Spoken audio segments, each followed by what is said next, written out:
மாத்திரையை கலந்துருக்காங்க, ஆண்மை குறைவு ஏற்படுறதுக்கான விஷயம்லாம் பண்ணுறதுக்கு அதெல்லாம் தேவையில்லாத வார்த்தைகள், தெரியாமல் சொல்ல தேவையில்லை. கர்னல் கண்ணன் ஒருத்தர் மாட்டினார். அதுக்கப்புறம் நிறைய பேர் கிஷோர் கே சுவாமின்னு, மாரிதாஸ் அப்படின்னு ஒருத்தர் நிறைய பேர் சொல்லிகிட்டே போகலாம். கலப்படம் நடந்திருக்குன்னு ஒத்துக்கிட்டீங்க. அப்போ அப்படிப்பட்ட கலப்படம் நடந்ததுக்கு ஆளாகினவர்களை அவர்கள் மீது சட்ட ரீதியான நடவடிக்கை என்ன எடுத்திருக்காங்க? பிரகாஷ் ராஜர் வந்து ஒரு ட்வீட் போட்டிருக்காரு, லட்டு வந்து பாம் மாதிரி சித்தரிச்சு. ஒரு ஒழுக்கம் இல்லாத, சரியான வளர்ப்பு இல்லாதவர்கள் அப்படி தான் பேசுவாங்க. விஜய் வந்த போதே நான் தான் சொன்னேன், சினிமாவில் நடிக்கிறாங்கன்ற ஒரே காரணத்தினால அவங்க அரசியலுக்குள்ளே வராங்கன்னாக்க நாடு கெட்டு தான் போகும். சுந்தரவல்லின்னு ஒருத்தர் இருக்காங்க இல்லையா, அவங்க வந்து என்ன மேலே ஒரு வீடியோ வேற போட்டிருந்தாங்க. என்ன போட்டிருந்தாங்கன்னாக்க, ஒரு இஃப்தார் பார்ட்டியில பன்றி கொழுப்போ இல்லை பன்றி கறியோ கலந்துருந்தா முஸ்லீம்கள் மத்தியில் எந்த மாதிரி ஒரு அவுட்ரேஜ் இருந்திருக்கும்? 2 மதங்களுக்குள்ளே இருக்கக்கூடிய அவர் மேலே வழக்கு போடணும்.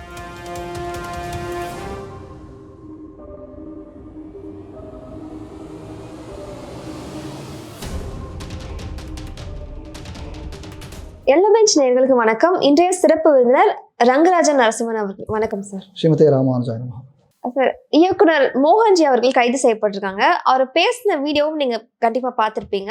உங்களோட ஃபர்ஸ்ட் இம்ப்ரெஷன் என்ன சார்?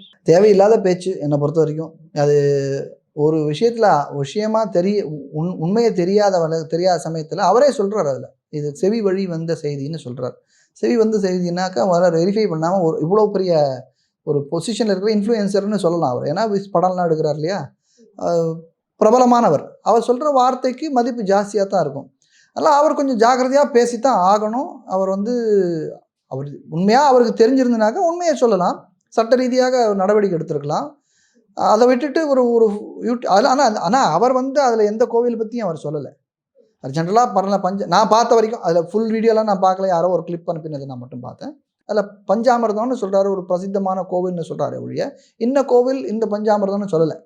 அதனால் எதுவாக இருந்தாலுமே அதில் இந்த மாதிரி மாத்திரையை கலந்துருக்காங்க, ஆண்மை குறைவு ஏற்படுறதுக்கான விஷயம்லாம் பண்ணுறதுக்கு அதெல்லாம் தேவையில்லாத வார்த்தைகள், தெரியாமல் சொல்ல தேவையில்லை. அது என்ன கலப்படம் இருந்ததுன்னு ஆராய்ச்சி பண்ணணும்னு ஒரு டிமாண்ட் வைக்கலாம், தப்பு இல்லை. அது லீகலாகவும் வைக்கலாம், இல்லை அரசியல் ரீதியாகவும் வைக்கலாம், நாட் அ ப்ராப்ளம். ஆனால் அதை மாதிரி உணர்ச்சி வசப்பட்டு பேசி பல பேர் நிறைய மாட்டிக்கிட்டு இருக்காங்க. கர்னல் கண்ணன் ஒருத்தர் மாட்டினார். அதுக்கப்புறம் நிறைய பேர் கிஷோர் கே சுவாமின்னு, மாரிதாஸ் அப்படின்னு ஒருத்தர் நிறைய பேர் சொல்லிகிட்டே போகலாம். அந்த ஒரு லிஸ்ட்டு ஒரு நெவர் எண்டிங் லிஸ்ட்டு. இந்த கட்சி ஆட்சிக்கு வந்ததுலேருந்து இந்த மாதிரியான அரெஸ்ட்லாம் நடந்து தான் இருக்குது. அப்படி இருக்கும்போது அவர் கொஞ்சம் யோசித்து பேசியிருக்கணும். அவர் உண்மையை தெரிஞ்சிருந்தாருனாக்கா உண்மைன்னு சொல்லியிருக்கணும். காதில் வாங்கினேன் அதை சொன்னேன்னு ஊடகத்தில் சொல்கிறா போல் நான் என்ன சோர்ஸஸ் சொல்லிச்சு, அது நீங்கள் பற்றி நீங்கள் என்ன நினைக்கிறீங்கன்னு ஒரு கேள்வி கேட்குறது அப்படி கடந்து போக முடியாது. பொறுப்போடு அவர் பேசியிருக்கணும். அவர் பேசின அந்த வார்த்தைகள் உண்மையாக இருக்கிற பட்சத்தில் அதில் நடவடிக்கை சட்ட ரீதியாக எடுக்க வேண்டும். பொய்யாக இருக்கும் பட்சத்தில் அவர் மேலே நிச்சயமாக சட்ட ரீதியாக எடுத்திருக்கிற நடவடிக்கை சரியாக இருக்கலாம். நீதிமன்றம் அதை தீர்மானம் பண்ணணும். நீங்கள் கடந்த முறை இன்டர்வியூவில் சொல்லியிருந்தீங்க, இன்னும் அது உறுதியாக சொல்லப்படலை கலப்படம் நடந்திருக்கு அப்படின்னு சொல்லிட்டு. ஒருவேளை அது நடந்திருந்தாலும் இவங்க பரிகாரம் பண்ண மாட்டாங்க அப்படின்னு சொன்னீங்க சார். பட் இப்போ மகாசாந்தி ஹோமம் பண்ணியிருக்காங்க. டிடிடியோட எக்ஸிக்யூட்டிவ் ஆஃபீஸரும் இந்த மாதிரி கலப்படம் நடந்திருக்கு அப்படின்னு உறுதிப்படுத்தியிருக்காரு, பரிகாரம் நடந்திருக்கு. அப்போ அந்த கலப்படம் நடந்திருக்கு அப்படின்றது ஒத்துக்கிட்டாங்க. அப்போ ஒத்துக்கிட்டாங்கன்னு அர்த்தம் இல்லை.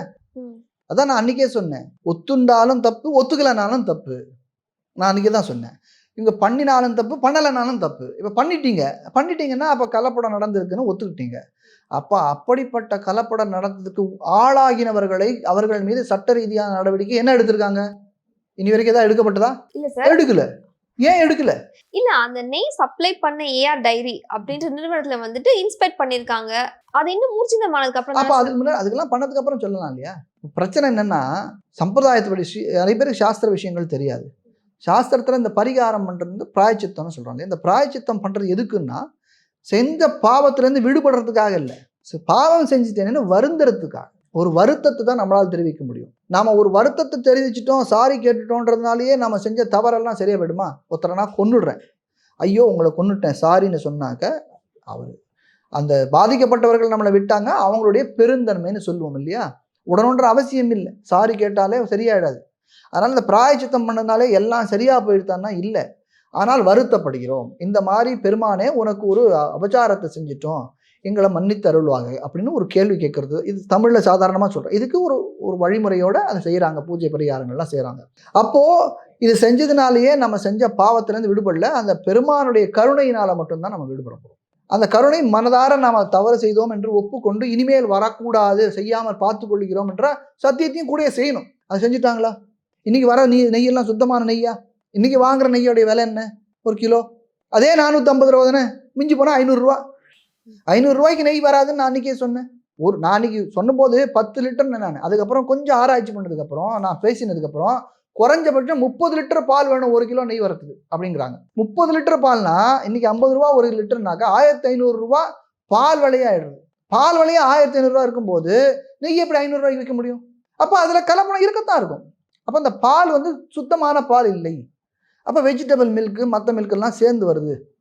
அது ரொம்ப நாளாகவே எனக்கு தெரியும், பல பேருக்கு தெரியாது. மில்க் இண்டஸ்ட்ரியில் வர பால்லாம் சுத்தமான பால் கிடையாது. பல மாடுகள்லேருந்து வருது. எந்தெந்த மாடுன்னு நமக்கு தெரியாது. ஒரு ஜெர்சி மாடாக இருக்கலாம், ஒரு நாட்டு மாடாக இருக்கலாம், யாருக்கு தெரியும் ஆட்டு பாலாக கூட இருக்கலாம், நமக்கு தெரியாது. என்ன கலக்கிறாங்க நமக்கு தெரியாது. ஒரு பொருளை வாங்கினீங்கன்னா அதில் வந்து இன்க்ரீடியன்ஸ் என்னெல்லாம் இருக்குன்னு போடணும். நீங்கள் நெய்யோட இன்க்ரீடியன்ஸ் பாருங்கள், மில்க் ஃபேட்டுன்னு போட்டிருக்கோம். நான் அதுக்கப்புறம் பல கடைக்கு ஏறி இறங்கிட்டேன். எல்லா கடையிலும் நான் பார்த்துட்டேன், இன்க்ரீடியன்ஸ் போட்டு மில்க் ஃபேட்டு மட்டும் தான் போட்டிருக்கேன். எல்லா பிராண்ட்லேயும் அப்படி தான் போட்டிருக்கோம். அப்போ அதுக்குள்ள இத்தனை வஸ்துவை வச்சுட்டு அப்போ ஏன் மில்க் ஃபேட்டுன்னு போடுற? அப்போ பொய். ஸோ பரிகாரம் பண்ணிட்டாங்கன்னாக்கா பரிகாரம் பண்ணதில் 2 விஷயம். ஒன்று, தவறு நடந்திருக்குன்றதை ஊர்ஜிதப்படுத்துகிறாங்க அங்கே இருக்கிறவர்கள். எந்த அடிப்படையில் அவர்கள் ஊர்ஜிதப்படுத்துனாங்கன்ற வேறு விஷயம். தவறு நடந்து ஒத்துக்கிட்டாங்க. 2வது, பரிகாரம் பண்ணினதுனாலேயே நீங்கள் செஞ்ச பாவத்திலேருந்து உங்களுக்கு இது சனாதன தர்மம் கிடையாது. அது நீங்கள் மன்னிப்பு மனதார கேட்குறீங்க, பெருமானுடைய கருணையினால வேணும். 3வது, இந்த பரிகாரத்தை எத்தனை நாள் கழிச்சு பண்ணதுலேயே ப்ராப்ளம். ஸ்ரீரங்கத்தில் தெரிஞ்சதுக்கு அப்புறம் தானே பண்ணிருக்காங்க. தெரிஞ்சு எத்தனை நாள் கழிச்சு? உடனே இல்ல, ஊர்ஜிதமாய் உறுதியா அடுத்த நொடி பண்ணணும்னு சாஸ்திரம் சொல்லு. இப்போ கோவிலில் ஒருத்தர் போகிறோம், ஏதோ ஒரு கோயிலுக்கு போகிறோம், கோவிலில் போய் தடுக்கி விழுந்துடுறோம். தடுக்கி விழுந்தோடனே உடனே ரத்தம் வந்துடுது, காலில் ரத்தம் வருது. கோவிலில் ரத்தம் சிந்தினால் பிராயச்சித்தம் பண்ணணும்னு சாஸ்திரம் சொல்லுது. எப்போ பண்ணணும்? எப்போ தெரிஞ்சுதோ அப்பயே பண்ணணும். இப்போ உங்களுக்கு கால் உடஞ்சி போச்சு, கீழே விழுந்துட்டீங்க, கால் உடஞ்சி போச்சு, நீங்கள் எப்போ போவீங்க? இதுக்கு ஆஸ்பத்திரிக்கு 4 நாள் கழிச்சு போவீங்களா? உடனே தானே போவீங்க. அப்போ அதே போல தான் இதுவும். உடனே பண்ண வேண்டிய விஷயம். அதை 10 நாளைக்கு ஆறாமரை இருந்து அதுக்கப்புறம் சந்தேகம் வந்துடுத்துனாலே நீங்கள் பிராயச்சித்தம் பண்ணிடணும். ஸ்ரீரங்கத்தில் அப்படிலாம் நடந்துட்டு இருந்த காலம் உண்டு. ராமானுஜர் ஏற்படுத்தின வழியில் பெருமாள் வீதி புறப்பாடும் போது, கோவிலை விட்டு வெளியில் ஊர்வலம் வரார் இல்லையா, வீதி புறப்பாடுன்னு நாங்கள் சொல்லுவோம். ஊர்வலம் வரத்துக்கு முன்னாடி திருவானக்காவலில் மழை பெய்யற மாதிரி இருந்துனாக்கா பெருமாள் வெளியில் போகக்கூடாது, ஸ்டாப் பண்ணிடுவாங்க. திருவானக்காவல் 6 கிலோமீட்டர் தள்ளி இருக்குது. அங்கே மழை பெய்யற மாதிரி இருந்தால் இங்கே புறப்பாடு கட்டு. அவ்வளோ ஜாக்கிரதையாக இருந்திருக்காங்க. அப்போது மழை, ஏன்னா மழை துளி பெருமான் மேலே படக்கூடாதுன்றது சாஸ்திரம் சொல்கிறது. அப்போ பட்டுட்டா அபச்சாரம். அப்போ பட்டுட்டாக்க அதுக்கான பிராயச்சித்தத்தை செய்யறதுக்கு நீ என்ன பண்ணணும்? வருமுன் காக்கணும். இப்போ மழை வந்துட்டு அதுக்கப்புறம் பட்டதுக்கப்புறம் நீ பண்ணுறது வேற, பிராயச்சித்தம் வரத்துக்கு முன்னாடி தடுக்க வேண்டிய வேலைகளை நாம் செய்யணும். இன்னைக்கு இத்தனை நீ பிராயச்சித்தம் பண்ணதுக்கு அப்புறம் கூட 500 ரூபா 450 ரூபாய்க்கு தான் நெய் வாங்குறேன்னா அது பிராயச்சித்தம் பண்ணி என்ன பிரயோஜனம்?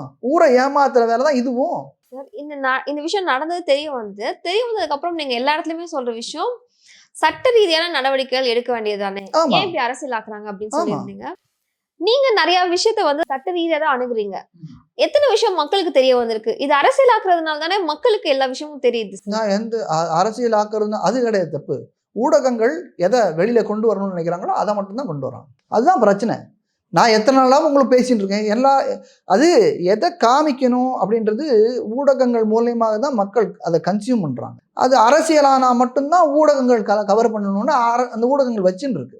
அதனால தான் ப்ராப்ளமே ஒழிய இது தமிழ்நாட்டில் 4 நாளைக்கு முன்னாடி ஒரு பெண் கற்பழிக்கப்பட்ட குழந்தை, சின்ன குழந்தைய கூட்டு பாலியல் பலாத்காரம் பண்ணாங்கன்னு பேப்பரில் ஏதோ ஒரு 3 படித்தேன். இது ஏன் பெருசாகலை? ஆகணுமா வேண்டாமா? கள்ளச்சாராயம் குடிச்சு செத்து போனாங்கல்ல, இன்னி வரைக்கும் அது பெருசாகலையே. நான் பல தடவை இந்த வேளச்சேரியில் சொல்லிட்டேன். போன மழையிலும் போது ஒரு பில்டிங்கே ஊழ்ந்துது. அதில் எத்தனை பேர் செத்தாங்கன்னு இன்னி வரைக்கும் தெரியாது. அது ஏன் வெளியிலே வரல? பல விஷயங்கள் வெளியில் வராததுக்கு காரணம் என்ன? அதெல்லாம் அரசியல் ஆக்கப்படலை. இல்லை அரசியலுடைய ஒரு தடுப்பு அங்கே இருக்குது. அரசியல் தடுக்கிறது அதை வெளியில் கூட கொண்டு வரக்கூடாதுன்னு. எத்தனையோ காலமாக நானும் தான் சொல்லிட்டு இருக்கேன். 2004 மயிலாப்பூர் கபாலீஸ்வரர் கோவிலில் விக்கிரத்தை திருடிட்டாங்க. அங்கே இருக்கிற அம்மன் விக்கிரம் போலி அம்மன் விக்கிரம், அதில் வாயில பாம்பு இருக்குன்னு சொல்லிட்டு தான் இருக்கேன். நீங்க நீங்க சொல்ற கற்பழிப்பு கேஸ், வேளச்சேரியில பில்டிங் இடிஞ்சு விழுந்தது, அது மாதிரியான சம்பவங்களை எல்லாருமே எதிர்க்கிறாங்க சார். எல்லாருமே அது தப்பு அப்படின்னு சொல்றாங்க. யாருக்குமே தெரியாதேம்மா.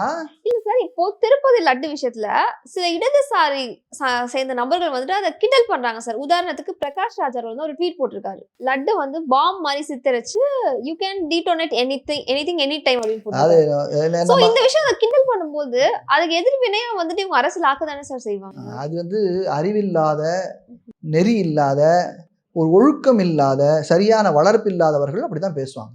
அடுத்தவர்களுடைய துன்பத்திலே இன்பம் காண்பவர்கள் சாடிஸ்ட்னு பேர் அவர்களுக்கு. அவர்களை போல மோசமான நபர்கள் உலகத்திலே இருக்க மாட்டாங்க. விரோதியாகவே இருந்தாலும் அவனுக்கு ஒரு ஆபத்துனாக்க அவனுக்கு உதவி செய்யக்கூடியது தான் பண்பு. அந்த அவனுடைய துன்பத்துல இன்பம் காணக்கூடிய ஒரு கொடூரமான செயலை ஒருத்தர் செய்யறான்னாக்க அவனை எப்படி மனுஷங்க நம்புறாங்க? ஃபர்ஸ்ட் ஆஃப் ஆல் அந்த மாதிரி ஆட்கள் எல்லாம் என்ன பொறுத்த வரைக்கும் ஊடகங்கள் அவங்களெல்லாம் புறக்கணிக்கணும். மக்கள் யாரும் அவர்கள் பின்னாடி போறதே கிடையாதுமா. நீங்க சொல்ற அந்த ஆளு யார் பேரு கூட எனக்கு தெரியாது, சினிமா நடிகர்னு நினைக்கிறேன். அது யாரு? எங்களை போன்றவர்களாம் அவ்வளவா பொருட்டே கிடையாது. அவர்களை யார் பெரிதாக்குறா? என்ன தெரியும் இந்த ஆளுங்களுக்கெல்லாம்? நீங்க போய் கேட்குறீங்க அவர்கிட்ட. ஊடகங்களை தான் நான் பிளேம் பண்றேன். என்ன தெரியும்? ஒரு 4 சினிமாவில் நடிச்சுட்டாக்க உடனே பெரிய ஆளா? அந்த சினிமா டைலாக் கூட நான் பண்ண டைலாக் தான் சீமான் சொல்லிட்டு இருக்காரு. இந்த ஆள் என்னதுல ஃபேமஸ் ஆனாரோ அது என்னோட டைலாக்னு அவரு சொல்லிட்டு இருக்காரு. ஸோ அந்த சரக்கு கூட சொந்த சரக்கு கிடையாது. அப்போ இப்படி இருக்கிற ஆள் என்னத்தை தான் வாழ்க்கையில சாதிச்சான்னு அவங்க பின்னாடி போய் இந்த மாதிரி விஷயங்கள்லாம் கேட்குறீங்க. ஆன்மீகத்தில் அவர்களுக்கு ஒரு மண்ணாங்கட்டியும் தெரியாது, மனிதாபிமானமே கிடையாதுன்றது இந்த மாதிரியான விஷயங்கள்ல இப்படி பேசுறதுல நல்லா தெரியுது. அப்போ என்ன மதிப்பு இருக்குன்னு அவர்களெல்லாம் நீங்கள் ஊடகங்கள் போய் கேள்வி கேட்கறதுன்னு எனக்கு தெரியல. சமூகத்தில் அவர்களுக்கு என்ன மதிப்பு இருக்கு? அவருடைய துறையிலேயே எக்கச்சக்கமான புகார்கள். அதை போய் கேட்டபோது என்ன சொல்றாங்க? இந்த கேள்வியெல்லாம் எனக்கு தெரியாதுங்கிறாங்க. வெறும் நடிகர் மட்டும் இல்லையா சார், தேர்தலை சந்திச்சிருக்காரு, மக்கள் பணியில ஈடுபடணும். முதல்ல நான் தான் சொன்னேன், இந்த இப்போ விஜய் வந்த போதே நான் தான் சொன்னேன், ஒரு ஊடகத்துல சொல்லும் போது நான் சொன்னேன், இந்த போன்றவர்கள் சினிமாவில் நடிக்கிறாங்கன்ற ஒரே காரணத்தினால அவங்க அரசியலுக்குள்ள வராங்கன்னாக்க நாடு கெட்டு தான் போகும். நிர்வாகம் என்று ஒன்று தெரியணும். நிர்வாகம்னா என்னன்னே தெரியலன்னா அப்புறம் உடனே சொல்லுவாங்க. இந்த சுந்தரவல்லின்னு ஒருத்தர் இருக்காங்க இல்லையா, அவங்க வந்து என்ன மேலே ஒரு வீடியோ வேற போட்டிருந்தாங்க. என்ன போட்டிருந்தாங்கன்னாக்க, ரங்கராஜனுக்கு தெரியும், காமராஜர் இல்லையா, பெரியார் இல்லையா, அவர் இல்லையா, கருணாநிதி இல்லையா, இவங்கெல்லாம் 2வது 4வது 6வது தான் படித்தாங்க. இப்போ என்ன தெரியுதுலேருந்து? 2வது 4வது 6வது படித்தனால்தான் நாடு இவ்வளோ மோசமாக இருக்குன்னு தெரியும். இப்படி பார்க்கலாம். 2வது 4வது 6வது படித்தவங்க ஆட்சி செஞ்சாலே இந்த தமிழ்நாடு இந்தியாவில் வளர்ச்சியாக இருந்த போது, அப்போ நன்னா படித்து நிர்வாகம் தெரிஞ்சவங்க நேர்மையானவர்கள் ஆட்சி செஞ்சாக்க இந்த நம்ம தமிழ்நாடு எங்கேயோ போயிருக்கும் இல்லையா, அமெரிக்காவையே தாண்டி இருக்கும் இல்லையா அப்படின்னு எடுத்துக்கலாம். எப்படி 2 பக்கம் பார்க்கலாம். ஸோ அதனால படிப்புன்றது ஒரு அடிப்படை தகுதி. அதாவது எல்லாருமே படித்தா தான் புத்திசாலியாக இருக்கணுமான்ற கேள்வி நல்ல கேள்வி தான். ஆனால் படிக்காதவன் எல்லாருமே புத்திசாலி கிடையாதுன்ற சொன்னோம். படிக்காத மேதைன்னு ஒரு படம் அந்த காலத்தில் இருந்தது. அதனால உடனே எல்லாருமே படிக்கலைன்னா மேதை ஆயிடுவானா? 1-2 பேர் படிக்காம மேதையாக இருந்திருக்கலாம். அதுக்காக எல்லாருமே படிக்கலைன்னா மேதை ஆயிடுவாங்கன்னு நினைக்கக்கூடாது. இந்த மாதிரியான ஆட்கள் அரசியல்களுக்குள்ள எப்படி வராங்க? அவங்களுக்குள்ள ஒரு பணம், அவங்ககிட்ட பணம் இருக்கு, ஏதோ புகழ் இருக்கு. அதை புகழ் வச்சுன்னு அவங்க என்ன ஜெயிச்சுட்டாரு அவரு? நீங்க அரசியல் இருந்தாரு எனக்கு தெரியாது, எனக்கு நீங்க சொல்லிதான் எனக்கு தெரியும். ஜெயிக்கல, தோத்தார்ல. அப்புறம் ஒரு தேர்தலையும் சுயேட்சையாக நிறைய பேர் நிக்கிறாங்க, யார் பேரே தெரியாது. அதே போல இவரும் தான். அவங்கள மட்டும் ஏன் போய் பேட்டியை காண மாட்டேறீங்க? அவங்களும் அரசியல் தான் இருந்தாங்க, அவங்கள போய் கேளுங்களேன் உங்களுடைய கருத்து என்னன்னு. ஏன் இந்த சினிமாக்காரங்க பின்னாடி எல்லாத்துக்கும் போறீங்க? அவங்களுக்கு என்ன தெரியும்? அவங்க ஒரு மண்ணாங்கட்டி தெரியாது, நடிக்க தெரியும், பொய்யா நடிக்க தெரியும். சார் அவர் தோத்துட்டாரு அப்படின்னு சொல்றீங்க, ஜெயிச்சு டெப்டி சிஎம்மா இருக்கிற பவன் கல்யாண் அவங்களையும் குறைதானே சார் சொல்றீங்க நீங்க? அவரும் அரசியல் தான். அரசியல் பண்றவங்க எல்லாருமே, நான் சொல்றேன், பவன் கல்யாணம் மட்டும் இந்த சினிமால இருந்து வந்தவர். அவர் என்ன நிர்வாகம் பண்ணார்? அவரு எல்லாம் அரசியல் பண்றாங்கம்மா. எல்லாம் நான் சொல்றேனே, குறை சொல்றேன்னு நான் சொல்லல. நான் என்ன சொல்றேன், எல்லா அரசியல்வாதிகளும் ஒரே குட்டையில ஊறின மட்டைகள். இவர்களை நம்பி பின்னால போய் அவர்களை மோசமாகாது. இவர்களெல்லாம் முன்னிறுத்தாதீங்க. யார் முன்னிறுத்துறது? சாமானியர்கள் யாரும் அவர்களை முன்னிறுத்தவில்லை. ஏன்னா அவர்களெல்லாம் அவர் தோக்கடிச்சிடுறாங்க. ஏதோ 1-2 பேர் ஜெயிக்கிறாங்க. எம்ஜிஆர் போல, ஜெயலலிதா போல, சினிமாவில் வந்தவங்க, கருணாநிதி போல 2-3 பேர் ஜெயிக்கிறாங்களே ஒழிய மற்றபடி எல்லாரும் ஜெயிச்சிட்டாங்கன்னு சொல்ல முடியாது. சிரஞ்சீவியும் தான் இருந்தார், ஜெயிச்சாரா? தோத்து தான் போனார். ரஜினிகாந்த் உள்ள வரத்துக்கே பயப்பட்டு வெளில போயிட்டார். விஜயகாந்த் தோத்து போனார். நிறைய பேர் இருக்காங்க சினிமாவில் தோத்து போன. சிவாஜி கணேசன் பல இடத்துல சொல்லியிருக்காரு, அரசியலில் பெருந்தோவில் நான் அப்படின்னு சொல்லியிருக்காரு. ஏன்னா சினிமாவில் நடித்தவங்க எல்லாருமே ஜெயிக்க முடியும் அவசியம். அதனால் மக்கள் நிராகரிச்சிடுறாங்க. ஆனால் நிராகரித்த மக்களை முன்னுக்கு கொண்டு வந்து வைக்கிறது ஊடகங்கள் மேல் நான் குற்றம் சாட்டுகிறேன். இவர்களை போய் கேட்கக்கூடாது. அந்த கேள்வி வேற எங்கிட்ட வந்து கேட்குறீங்க, அது இன்னும் மோசம். ஏன்னா இந்த ஜிஆர் இப்படி சொன்னாரே, அதுக்கு நீங்க என்ன கருத்து சொல்றீங்க, இது சரியா அப்படின்னு கேட்டீங்கன்னா நான் பதில் சொல்றதுக்கு எனக்கு ரைட் இருக்கு. யாரோ பேர் தெரியாத ஒருத்தர் வக்கர புத்தி உடைய ஒருவன் இன்னொருத்தனுடைய துன்பத்திலே இன்பம் காணக்கூடிய மனிதனை போய் அவன் இப்படி சொன்னான்னா அவனை புறந்தள்ளுங்கம்மா, ஊடகங்களில புறந்தள்ளுங்கள். அதுக்கு அடுத்து இறுதியாக ஒரு இங்கிலீஷ் டிபேட் ஷோல அனந்த் ரங்கநாதன் அவர்கள் பார்ட்டிசிபேட் பண்றாங்க சார்.